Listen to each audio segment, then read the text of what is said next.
Alright, welcome to this ConnectFour game, and this is actually made using Blazor, um, and this is a new web technology that is trending nowadays, and it's actually employing three things in its code. So mainly it uses HTML and CSS, and instead of JavaScript to make the web app interactive, it uses C Sharp.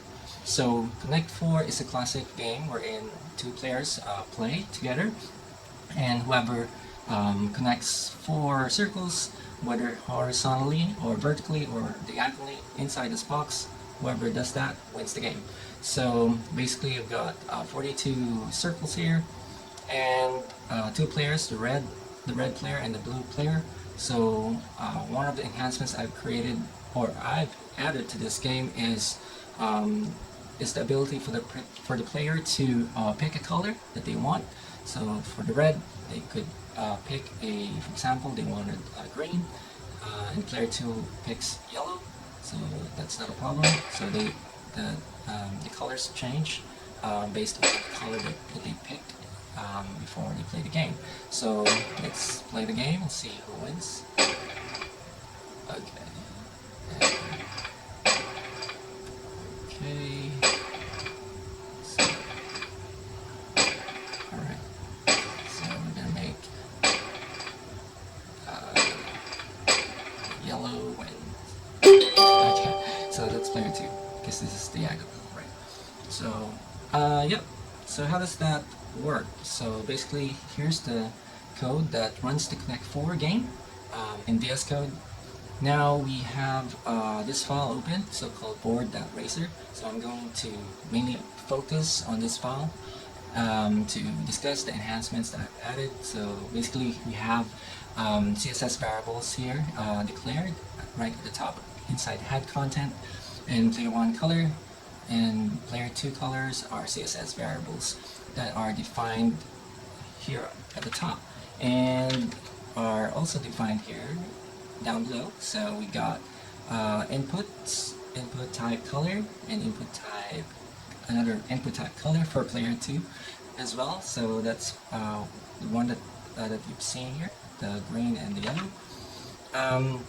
Basically it actually has this onChange event. So whenever the player picks a color, so it actually invokes or calls this function called change player color and passes in the event's value, so whatever value or hex string, hex color that that they wanted to pass in here. So it's converted to string, and if there's no color that's been selected, so we just return the currently selected color, and the value is actually assigned using this another function or method, so called getPlayerColor, and it accepts an integer parameter, so it's either a 1 or a 2 down below. So now we can go and see that in action here. So whenever we pass in a player number here in the private void change player color, so that's actually is passed to the switch statement, and the switch statement has two cases, and the color is also picked up by this function, and is assigned to whichever player was trying to change that color.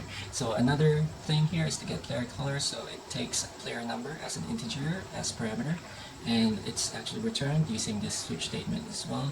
And since these are CSS variables, so whenever color that was picked up from here will be assigned to as the value, the actual value or hex value of that color for that player. So another thing that I've added is the sound, which is located under the W root sounds folder.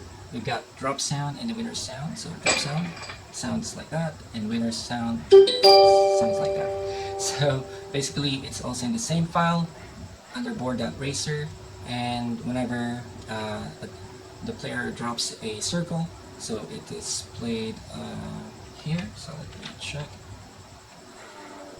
down below. Okay, here. So this line is a JavaScript interrupt, so which invokes void async, play game sound, and this is the one that is passed as the sound for that. And the winner sound is right here, and the switch statement takes care of that. Okay, so and it's the same sound if whether it's whether the player 1 wins or the player 2 wins, or whether it's a tie. So basically that's how the program works. I hope you enjoyed watching that, and thanks for watching.